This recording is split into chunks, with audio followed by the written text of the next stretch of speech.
नमस्कार साथियों, मैं हूं कमलेश कुमार सिंह। आप सबका मेरे YouTube channel education and technical master में स्वागत है। साथियों, मैं अपने इस YouTube channel education and technical master में एक से बढ़कर एक सरकारी नौकरी संबंधित वीडियो अपलोड करता हूं। साथियों, यदि आप बेरोजगार हैं, यदि आप नौकरी की तलाश कर रहे हैं, आपके बच्चे बेरोजगार हैं और नौकरी की तलाश कर रहे हैं, तो आप मेरे YouTube channel educational and technical master को जरूर सब्सक्राइब करके रखिए।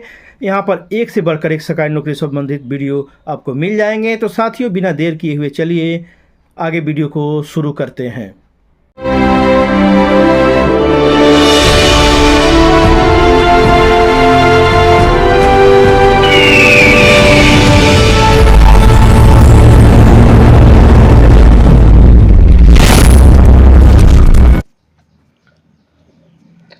साथियों, चलिए एक महत्वपूर्ण सरकारी नौकरी के बारे में जानकारी प्राप्त कर लेते हैं। यह वैकेंसी राजस्थान लोक सेवा आयोग से निकली हुई है, यहाँ पर देख पा रहे हैं, और ये निकला हुआ है 1 अगस्त 2024 को।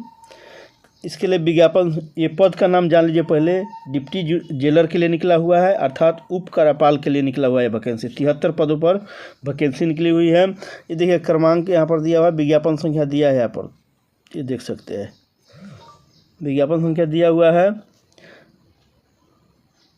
विज्ञापन संख्या है 0/04/एग्जाम डिप्टी जेलर RPSC EP-1/2024-25। तो ये देख सकते हैं विज्ञापन संख्या है।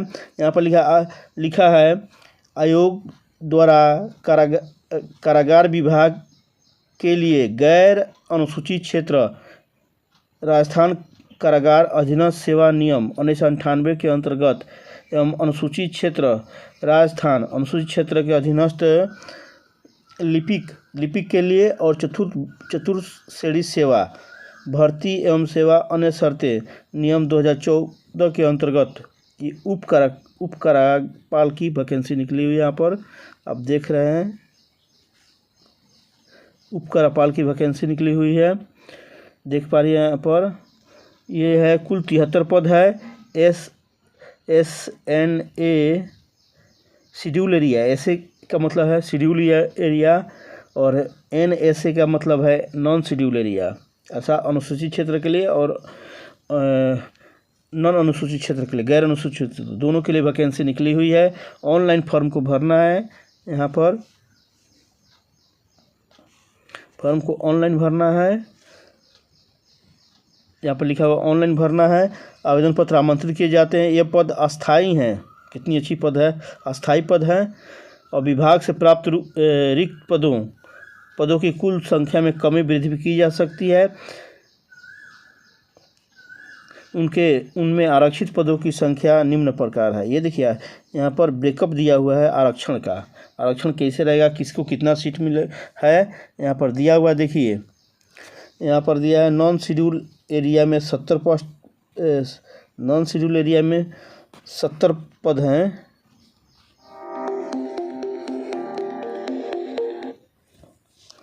नॉन शेड्यूल एरिया में 70 पद हैं, देखेंगे।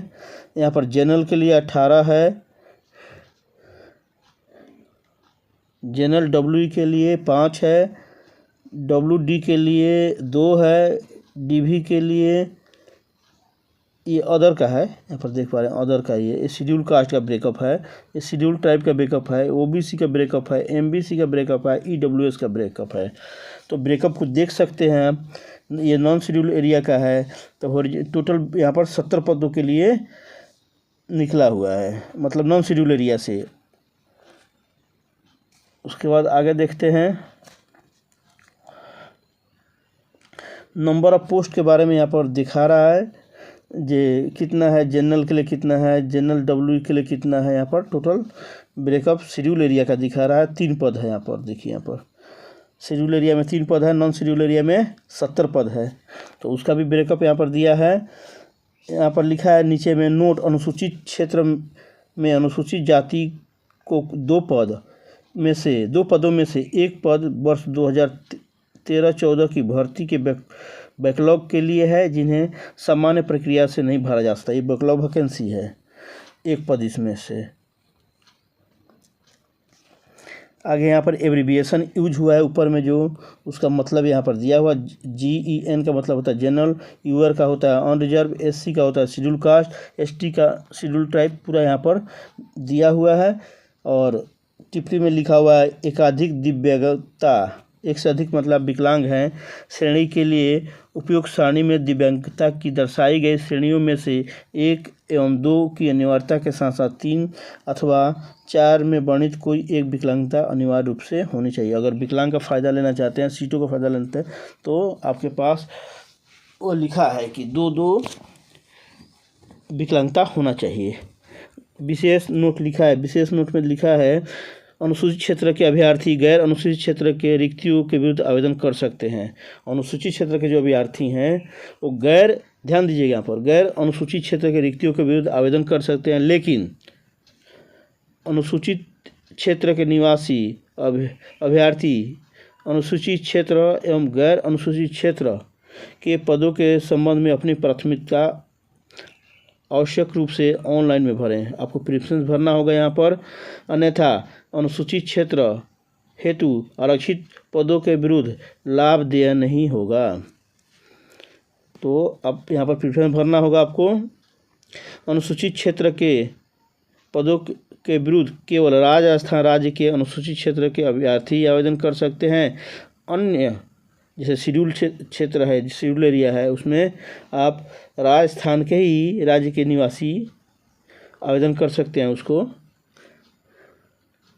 वो भी राज्य के अनुसूचित क्षेत्र के, राजस्थान के अनुसूचित क्षेत्र के अभ्यर्थी ही आवेदन कर सकते हैं। यहाँ पर लिखा हुआ है, पढ़ लीजिएगा डिटेल्स में क्लियर से, एक बार 2 बार पढ़ लिखकर क्लियर करिएगा। ऑनलाइन आवेदन कर सकते हैं, ऑनलाइन ही करना है। अन्य क्षेत्र के अभ्यर्थी यदि अनुसूचित क्षेत्र के पदों के लिए आवेदन करते हैं तो अपात्र होंगे। अब नॉन शेड्यूल के आदमी हैं, नॉन शेड्यूल एरिया के, और शेड्यूल एरिया में भरना चाहते हैं तो वो नहीं भर सकते हैं। यहाँ पर लिखा है अनुसूचित क्षेत्र के आवेदन करने वाले अभ्यर्थियों को अनुसूचित क्षेत्र में निवासित होने का प्रमाण पत्र, आपको रेसिडेंस प्रमाण पत्र चाहिए कि हाँ अनुसूचित क्षेत्र में रहते हैं, यथा समय आयोग कार्यालय द्वारा मांगे गए जाने पर प्रस्तुत करना होगा। जब आपसे आयोग द्वारा मांगा जाएगा तो आपको उसको प्रोड्यूस करना होगा, अन्यथा आप पात्र होंगे। ये बात लिखा हुआ है। टिप्पणी यहाँ पर लिखा है, यदि अनुसूचित क्षेत्र के अभ्यर्थी अनुसूचित क्षेत्र में ही कार्य या सेवा करना चाहते हैं तो आवश्यक रूप से अनुसूचित क्षेत्र को प्राथमिकता देवें। ऐसा लिखा हुआ है, नोट में बताया गया है। आगे देखिए नोट में और क्या लिखा है। सब कार्मिक विभाग के बारे में लिखा है। ये कार्मिक विभाग की अनुसूचना के बारे में लिखा हुआ है कि कैसे भरा जाएगा, यहाँ पर लिखा है। आगे देख लेते हैं, ये आप पढ़ लीजिएगा अपने से, ये पढ़ लीजिएगा आप पूरा। मेन देख लेते हैं, अनिवार्य शैक्षिक योग्यता है, ये देखिए अनिवार्य शैक्षणिक योग्यता यहाँ पर लिखा है। तो इसको देखिए अब ध्यान से, क्या योग्यता चाहिए। Graduate from a university established by law in India, विधि द्वारा स्थापित किसी विश्वविद्यालय से आपको स्नातक की डिग्री होनी चाहिए, किसी भी सब्जेक्ट में होना चाहिए। यहाँ पर यह नहीं लिखा है कि साइंस, आर्ट्स, कॉमर्स, सभी कोई भी सब्जेक्ट में आपने किया है, किसी भी स्ट्रीम से किया है तो आप इस पद के लिए आवेदन कर सकते हैं। लेकिन साथ ही साथ आपको हिंदी में working knowledge of Hindi written in Devanagari script and knowledge of Rajasthan culture, आपको हिंदी भाषा का हिंदी लिखने आना चाहिए देवनागरी स्क्रिप्ट में, तथा राजस्थान के संस्कृति की जानकारी होनी चाहिए, कल्चर की जानकारी होनी चाहिए। तो कोई इसमें एक्सपीरियंस नहीं मांगा गया, बहुत अच्छी बात है। तो यह फॉर्म काफ़ी अच्छा है, लेकिन इसमें राजस्थान के ही लोग भर पाएंगे। ध्यान दीजिए, राजस्थान के ही अभ्यर्थी भर पाएंगे, अदर स्टेट के नहीं भर पाएंगे। नोट में लिखा है, एक अभ्यर्थी को वांछित शैक्षिक योग्यता, अनुभव और आयु इत्यादि होने पर ऑनलाइन आवेदन करना चाहिए। अगर आपके पास सभी आप योग्यता को फुलफिल करते हैं तो ऑनलाइन आवेदन करना चाहिए। तथापि आयोग द्वारा अभ्यर्थी को ऑनलाइन आवेदन पत्र की अनुमति संशोधन तक ऑनलाइन आवेदन पत्र को विड्रॉल करने का विकल्प उपलब्ध रहेगा। जब तक ये रहता है कि आप इसमें संशोधन तिथि एक निकालता है आयोग, अगर उसके पहले तक आप इस फॉर्म को विड्रॉ भी कर सकते हैं। असत्य और गलत सूचना के आधार पर आवेदन करना, अर्हता नहीं होने पर उसे विड्रॉल नहीं किया जा सकता। आपने गलत कोई चीज़ भर दिया, असत्य भर दिया, तब नहीं आप विड्रॉल कर सकते हैं। भारतीय न्याय संहिता के BNS के अनुसार धारा 2017 के तहत दंडनीय होगा। जो IPC था पहले वो BNS अब हो गया है, तो उसके धारा 217 के तहत दंडनीय अपराध है। ऐसे अभ्यर्थी को कालांतर में काउंसलिंग, पात्रता जांच, संस्कार के दौरान अपात्र किए जाने पर उन्हें आगामी 1 वर्ष की अवधि के लिए भर्ती परीक्षाओं में वर्जित किया जा सकता है। आप गलत काम मत करिए, अगर नहीं शैक्षिक योग्यता है तो मत भरिए, यहाँ पर लिखा है। और आगे क्या लिखा है देखते हैं। शैक्षिक अर्हता संबंधी प्रावधान। उक्त पदों की अपेक्षित शैक्षिक अर्हता के अंतिम वर्ष की परीक्षा में सम्मिलित हो चुका है या सम्मिलित हो रहा है वाला व्यक्ति भी आवेदन करने के लिए पात्र होगा। अगर आपने अपेयरिंग है, फाइनल ईयर का परीक्षा दिए हैं, तो भी आप आवेदन कर सकते हैं, किंतु आयोग द्वारा आयोजित साक्षात्कार के पूर्व शैक्षिक अर्हता अर्जित करने का सबूत देना होगा। लेकिन जब इंटरव्यू होगा तो आपको वहाँ तक आपका रिजल्ट आ जाना चाहिए, आपके पास डॉक्यूमेंट आपके हाथ में होना चाहिए।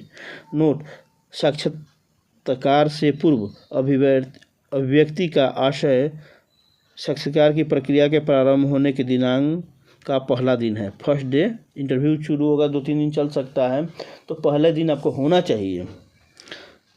उसके बाद देखिए अभी वेतनमान कितना मिलेगा। यहाँ पर लिखा है वेतन का रनिंग पे बैंड। पे मैट्रिक्स लेवल 9 लिखा है, ग्रेड पे 2800। लेवल 9 में ग्रेड पे नहीं है, 2800 इन्होंने गलती लिखा है, लेवल 9। राज्य सरकार के नियमानुसार परीक्षा काल में नियत मासिक वेतन फिक्स दिया होगा। जो इतने दिन प्रोबेशन पीरियड रहेगा आपको फिक्स मिलेगा। DA महंगाई भत्ता नहीं मिलता है, फिर कोई भी अलाउंस नहीं मिलता है प्रोबेशन पीरियड में। तो प्रोबेशन जब पीरियड रहेगा तो फिक्स आपको पेमेंट मिलेगा। आगे देखिए आयु सीमा लिखा है 1/1/2025 को न्यूनतम आयु 18 वर्ष तथा अधिकतम आयु 26 वर्ष होनी चाहिए, मैंने उससे कम नहीं। 18 वर्ष न्यूनतम आयु, अधिकतम आयु 26 वर्ष से कम होनी चाहिए। मैक्सिमम आयु 26 वर्ष दिया है।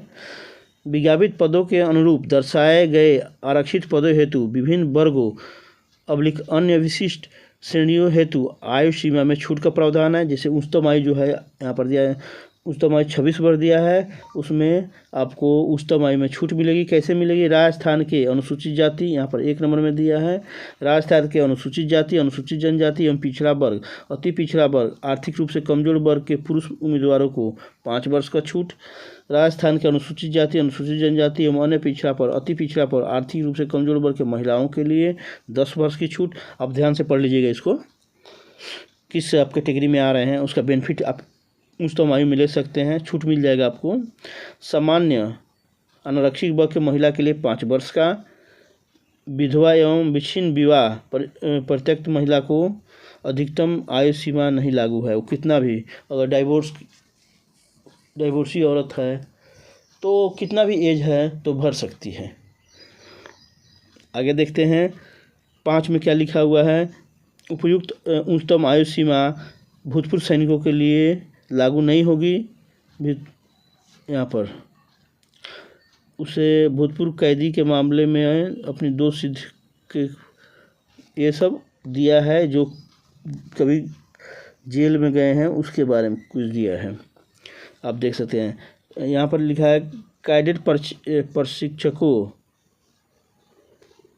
पूर्व सैनिकों, पूर्व केंद्रीय पुलिस संगठन कर्मियों के लिए अधिकतम आयु 50 वर्ष होगी, यहाँ पर दिया है। तो ये पूरा पढ़ लीजिए आप किस कैटेगरी में बातें हैं, और भी हैं यहाँ पर, ये देख सकते हैं। कैटेगरी को पूरा पढ़ लीजिए ध्यान से।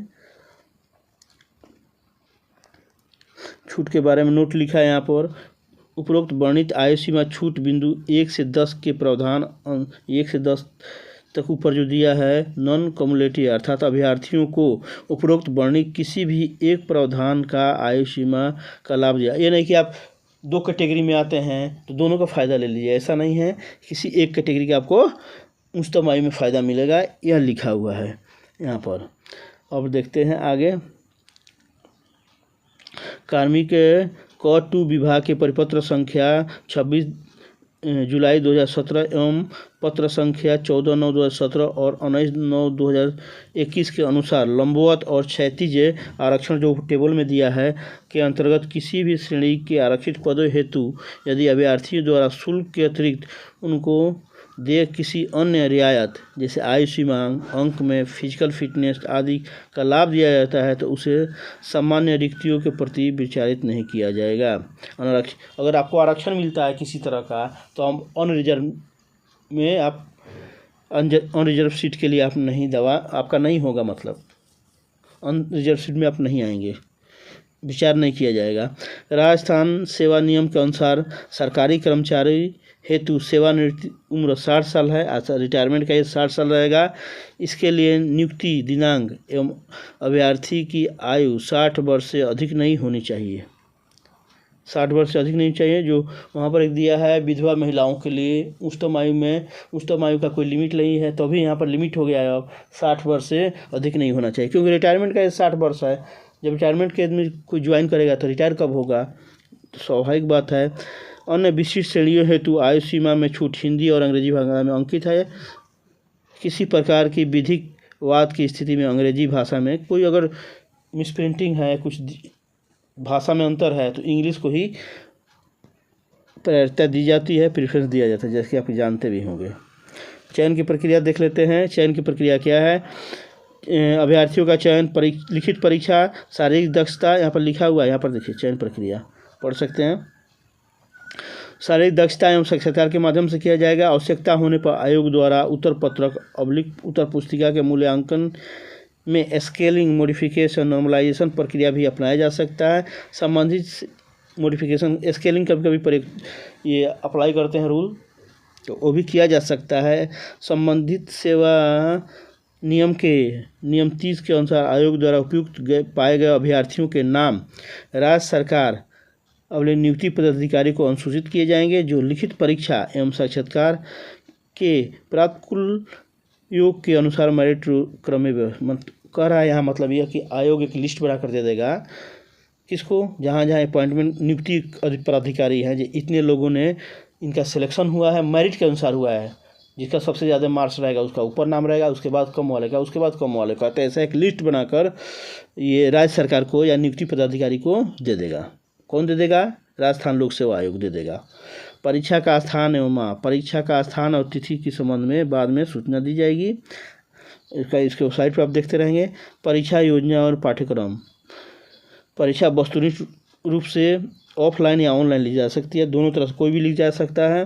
सभी प्रश्न वस्तुनिष्ठ होंगे, ऑब्जेक्टिव टाइप होंगे, मल्टीपल चॉइस क्वेश्चन होंगे, आसान रहेगा पास करना।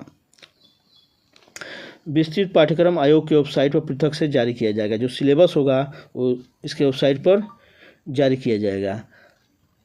आवेदन अवधि लिखा हुआ है। दिनांक 8/7/2024 से आप इसको 6/8/2024 के रात्रि के 12 बजे तक भर सकते हैं। यहाँ पर लास्ट डेट क्या रहेगा? 6 अगस्त 2024। तो ध्यान दीजिएगा, जल्दी से जल्दी इस फॉर्म को भर दीजिएगा। उसके बाद लिखा है आवेदन प्रक्रिया। यहाँ पर लिखा है उक्त पदों हेतु आवेदन पत्र भरने से पूर्व अभ्यर्थी वेबसाइट पर जाकर, राजस्थान का वेबसाइट है राजस्थान लोक सेवा आयोग का, उपलब्ध ऑनलाइन आवेदन पढ़ने के संबंध में दिए गए निर्देशों का पालन करिए, पढ़ लीजिए, अच्छी तरह पढ़ लीजिए। उसके बाद आवेदन करने के लिए आवेदन करने के अभ्यर्थियों को आयोग के वेबसाइट, ये देखिए वेबसाइट का पता दिया है, पर उपलब्ध अप्लाई ऑनलाइन लिंक को क्लिक कर अथवा SSO पोर्टल पर से SSO पोर्टल का वेबसाइट जाए, लॉगिन कर सिटीजन ऐप में उपलब्ध G2C में उपलब्ध रिक्रूटमेंट पोर्टल का चयन कर ऑनलाइन रजिस्ट्रेशन एक बार करना पड़ेगा। ऑन टाइम रजिस्ट्रेशन एक बार करना पड़ेगा आपको। OTR प्रथम बार ऑन टाइम रजिस्ट्रेशन करने हेतु आपको अभ्यर्थी का नाम, आपका नाम चाहिए, पिता का नाम, जन्म तिथि से लिंग, सेकेंडरी समकक्ष परीक्षा में जो नाम है, आधार कार्ड, पैन कार्ड, वोटर में से किसी एक आईडी प्रूफ वहाँ अपलोड करना होगा। OTR हो जाएगा। OTR हो चुका है तो अभ्यर्थी https://sso rajasthan.gov.in से लॉगिन कर सिटीजन ऐप G2C में उपलब्ध रिक्रूटमेंट पोर्टल का चयन कर OTR नंबर के आधार पर ऑनलाइन आवेदन करें। फिर आपको एक फॉर्म भरना पड़ता है आगे OTR के बाद एक, तो उसे भी भरना पड़ेगा आपको। डिटेल्स में यहाँ पर दिया गया है। फ़ोटो अपलोड करना है आपको, अंगूठा की निशानी लगाना है। यहाँ पर लिखा हुआ है, देखिए पूरा यहाँ पर डिटेल्स लिखा हुआ है क्या करना है। आप इसे ध्यान से पढ़ लीजिए। मैं पढ़ते रहूँगा पूरा तो थोड़ा वीडियो लंबी हो जाएगी, इसलिए आप पढ़ सकते हैं। हिंदी में लिखा हुआ है, कोई दिक्कत नहीं होगा। आपको एक हेल्पलाइन भी यहाँ पर दिया हुआ है। आवेदक के ऑनलाइन आवेदन करते समय किसी प्रकार की कोई समस्या हो, 10 नंबर पर लिखा है यहाँ पर, 10 नंबर पर लिखा हुआ है। अगर कोई समस्या हो तो आप इसके हेल्पलाइन से संपर्क कर सकते हैं यहाँ पर। और ये पूरा पढ़ लीजिएगा, गलती नहीं करना है। फॉर्म पढ़कर भरिएगा, ये पूरा पढ़ लीजिए तो भरिएगा। ऑनलाइन आवेदन पत्र में संशोधन संबंधी सूचना, अगर आप कुछ मिस्टेक हो गया फॉर्म भरने में तो आप संशोधन करा सकते हैं। जिसमें जो आपने OTR भरा है, वन टाइम रजिस्ट्रेशन किया है, उसमें दिए गए नाम, पिता का नाम, जन्म तिथि, लिंग आदि में कोई गलती होता है तो आप त्रुटि को संशोधन करा सकते हैं। इसके लिए 500 रुपये आपको शुल्क देना पड़ेगा, ऑनलाइन भरना पड़ेगा शुल्क, इस पर भरना पड़ेगा। ऑनलाइन संशोधन के लिए आवेदन पत्र आपको करना पड़ेगा। फिर ये वेबसाइट पर इसके राजस्थान लोक सेवा आयोग के, तो आपको मैं बोलूँगा कि आप गलती कुछ भी मत भरिए, सही सही सब भरिए, ताकि 500 रुपया देने की नौबत ना आवे। आयोग द्वारा प्रथम घोषित यहाँ पर लिखा हुआ है 2 नंबर में, आयोग द्वारा प्रथम घोषित परीक्षा आयोजन की तिथि से 60 दिन पूर्व और 60 दिवस पूर्व 7 दिन के लिए ऑनलाइन एडमिट हेतु विकल्प खोला जाएगा, जिसके अंतर्गत अभ्यर्थी को फोटो, नाम, पिता का नाम, जन्म तिथि, लिंग अतिरिक्त संशोधन किए जा सकते हैं। यह दिया हुआ है। नोट में लिखा है विच्छिन्न, विवाह, तलाकशुदा, प्रत्येकता महिला ऑनलाइन आवेदन की अंतिम तिथि तक न्यायालय द्वारा पारित विच्छिन्न विवाह, डाइवोर्स डिक्री जारी होने की स्थिति में वर्ग परिवर्तन हेतु आवेदन आयोग के कार्यालय में उपलब्ध किए गए ऑनलाइन आवेदन लाइन संशोधन के अवधि का सब दिया है। संशोधन के बारे में आप देख सकते हैं, तो आप पढ़ लीजिए इसे। वन टाइम रजिस्ट्रेशन ये पूरा पढ़ लीजिए। हाँ, फी देख लेते हैं। फी कितना है। एक बारीय पंजीयन शुल्क कार्मिक क 2 विभाग के परिपत्र संख्या 19/4/2023 के द्वारा समस्त अभ्यर्थी समस्त भर्ती परीक्षाओं में एक बारीय पंजीयन शुल्क निर्धारित किया गया, जो निम्न प्रकार है। सामान्य, अनारक्षित / पिछड़ा वर्ग के क्रीमी लेयर, अति पिछड़ा वर्ग के क्रीमी लेयर को 600 रुपये देना है। आरक्षित वर्ग है ये। अब आरक्षित वर्ग, अनुसूचित जाति, अनुसूचित जनजाति, पिछड़ा वर्ग, नॉन क्रीमी लेयर, अति पिछड़ा वर्ग, नॉन क्रीमी लेयर, आर्थिक रूप से कमजोर वर्ग, सहारिया क्षेत्र के अभ्यर्थी जो आदिवासी रहते हैं सहारिया क्षेत्र में, उनके लिए 400 रुपया है। दिव्यांगजन के लिए, विकलांग जो हैं उनके लिए भी 400 है। तो जनरल के लिए 600 है और आरक्षित कैटेगरी के लिए, कोटि के उम्मीदवारों के लिए 400 रुपया है। यहाँ पर राजस्थान से भिन्न, अगर राजस्थान से अदर के हैं से भिन्न अन्य अनुसूचित जाति, अनुसूचित जनजाति, पिछड़ा वर्ग, अति पिछड़ा वर्ग, आर्थिक रूप से उम्मीदवार और समान अभ्यर्थियों को समान वर्ग का अभ्यर्थी माना जाएगा। ऐसे आवेदकों को सामान्य वर्ग के अभ्यर्थियों के निर्धारित पंजीकरण शुल्क देना। जैसे आप अदर स्टेट के हैं, शेड्यूल ट्राइब हैं, राजस्थान के अलावा मध्य प्रदेश के हैं, बिहार के हैं, तो आपको 600 रुपये ही आवेदन शुल्क देना पड़ेगा। लेकिन वहाँ पर जनरल में ही आप भर पाएंगे। इसका मतलब अदर स्टेट का भी भर सकते हैं। ये शेड्यूल टाइप का ही लिखा है बारे में। मैं यह बोलूँगा कि राजस्थान के जितने हैं कम से कम वह इस फॉर्म को तो ज़रूरी भर सकते हैं। कन्फर्म रूप से आप राजस्थान के हैं तो जरूर इस फॉर्म को भरिए। पूरे यहाँ पर दिया है विकलांग वगैरह के लिए, तो आप पढ़ सकते हैं। यहाँ फिजिकल फिटनेस के बारे में दिया है। Candidate for direct recruitment to the service must be in good mental and bodily, आपका मानसिक स्थिति ठीक होना चाहिए, शरीर से अच्छे होना चाहिए, free from mental and physical defect like to interfere with the efficient performance of his duty as a member of service, and if selected must produce a certificate that to the effect from the medical authority notified by the government of for this purpose. The appointing authority may dispense with production of such certificate. कहने का मतलब है कि जब आपका selection होगा तो आपको एक मेडिकल सर्टिफिकेट देना पड़ेगा, जो सरकार द्वारा नामित डॉक्टर है, पैनल होता है, उसके द्वारा बनवा कर आपको सर्टिफिकेट देना पड़ेगा। यहाँ पर मेडिकल का आपको देना पड़ेगा, तो इसको भी पढ़ लीजिएगा अच्छी तरह से। No candidate for the post of duty jailer who is less than, आप 168 सेंटीमीटर कम हो तो वो योग्य नहीं होंगे ये डिप्टी जेलर के पोस्ट के लिए। In height who deflated chest measurement less than, जिसका 81 सेंटीमीटर से कम चेस्ट है, साइज है, वो भी नहीं भर पाएंगे। एंड इन्फ्लेटेड चेस्ट और 5 सेंटीमीटर एक्सपेंशन होना चाहिए आपके चेस्ट में।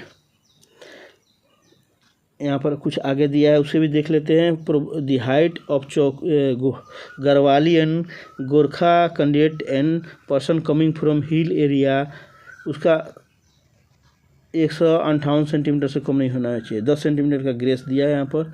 Height and weight of candidate may not be less than, women का लिखा है यहाँ पर, वुमेन का 152 सेंटीमीटर और इतना 47.5 के, इससे कम नहीं होना चाहिए वुमेन का, लिखा है यहाँ पर। आप पढ़ सकते हैं, देख सकते हैं पूरा चीज़ यहाँ पर। उसके बाद कैंडिडेट का आई साइट कैसा होना चाहिए यहाँ पर लिखा है, विजन कितना होना चाहिए यहाँ पर लिखा है, तो भी पढ़ सकते हैं, वही भर सकते हैं। उसके बाद कॉम्पिटिटिव एग्जामिनेशन के लिए क्या पूछा जाएगा वो देख लेते हैं यहाँ पर, इम्पोर्टेंट ये है। और ऊपर का धीरे धीरे आप अपने से भी पढ़ लीजिए, मैं एक एक चीज़ पढ़ूंगा तो टाइम भी लगेगा, लंबी वीडियो काफ़ी हो जाएगी। सब्जेक्ट में रहेगा हिंदी, जनरल हिंदी 3 घंटे का 200 मार्क्स रहेगा, और general English and general science रहेगा 3 घंटे का 200 मार्क्स रहेगा, मतलब 400 का टोटल एग्ज़ाम होगा। 3 घंटे का 2 एग्ज़ाम होगा यहाँ पर।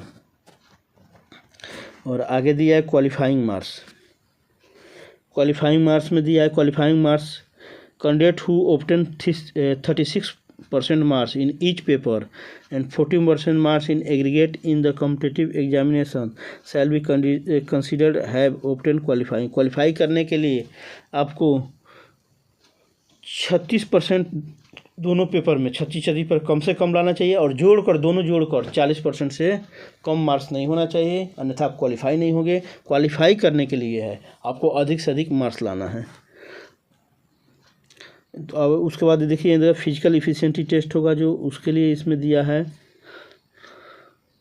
100 मार्क्स का होगा, यहाँ लिखा है, तो आप इसे ज़रूर पढ़ लीजिए। उसके बाद लिखा है पर्सनालिटी एंड वाइवा टेस्ट, तो तीनों चीज़ होने वाला, आपको रिटन होगा, फिजिकल टेस्ट होगा और पर्सनालिटी एंड वाइवा टेस्ट होने वाला है यहाँ पर। तो इसे भी आप अच्छी तरह से पढ़ लीजिएगा। 50 मार्क्स का यहाँ पर लिखा होगा, ये लिखा हुआ 50 मार्क्स का होगा। ये रिकमेंडेशन ऑफ कमीशन ये दिया है, इसे भी पढ़ लीजिए आप। यहाँ पर आगे लिखा है राजस्थान सिविल सेवा भूतपूर्व सैनिका आमेलन नियम, सैनिकों का जो मिनिमम क्वालिफाइंग मार्क्स में रियायत में छूट दी जाएगी। मतलब कहने का जो एक सर्विसमैन है उनको जो 36% और एग्रीगेट 40% का जो क्राइटेरिया रखा है वो उसमें छूट दी जाएगी। परीक्षा हेतु आपको उत्तर पत्र कैसे भरना है उसके बारे में दिया है। ईच क्वेश्चन है 5 ऑप्शन, 5 ऑप्शन होगा, 1 2 3 4 5। यू हैव टू डार्कन, आपको गोला सर्किल एक ही का करना होगा जो सही आंसर हो। ब्लू पेन बॉल पेन आपको यूज करना है। If mandatory to fill 1 option more for each question, एक ही आपको कलर करना है। If you are not attempting question you have darken circle 5 if not none of the 5 circle darken 1/3 part of the mark of the question shall be deducted. या negative mark है 30%, 33 1/3 है, मतलब यहाँ पर 1/3 निगेटिव मार्किंग है, तो ये भी ध्यान रखिएगा। Answer after solving question paper candidate must certain that he और she shall darken the one circle, एक सर्कल आपको जरूर कलर करना है for each question. Extra time for 10 minutes beyond schedule time is provided for this, colour करने के लिए 10 minute extra time मिलेगा। Candidate who has not darken any of the circle in more than 10% question shall be qualified. देखिए आपको कम से कम 10% question को colour करना है, ये नहीं सादा छोड़ कर आ गए। ये अच्छा किया है बहुत, वहाँ पर लोग पैरवी करके क्वेश्चन को बनवा लेते हैं, इसके लिए इसने लिखा है 10% आपको कलर करना ही है, नहीं तो आप डिस्क्वालीफाई हो जाएंगे। तो ये चीज़ दिया है, आगे देख लेते हैं। अति महत्वपूर्ण नोट लिखा हुआ है, ये ईमेल आपके पास होना चाहिए, ये सब आपको पढ़ लीजिए। मोबाइल नंबर के बारे में यहाँ पर लिखा है, आपको लिखा है कि लास्ट समय का इंतज़ार मत करिए, जल्दी जल्दी फॉर्म भर दीजिए, ये भी लिखा हुआ है, यहाँ सब लिखा है, आप पढ़ सकते हैं यहाँ पर डिटेल्स में, पूरा ये डिटेल्स लिखा है, हिंदी में लिखा है, कोई दिक्कत ना होगा।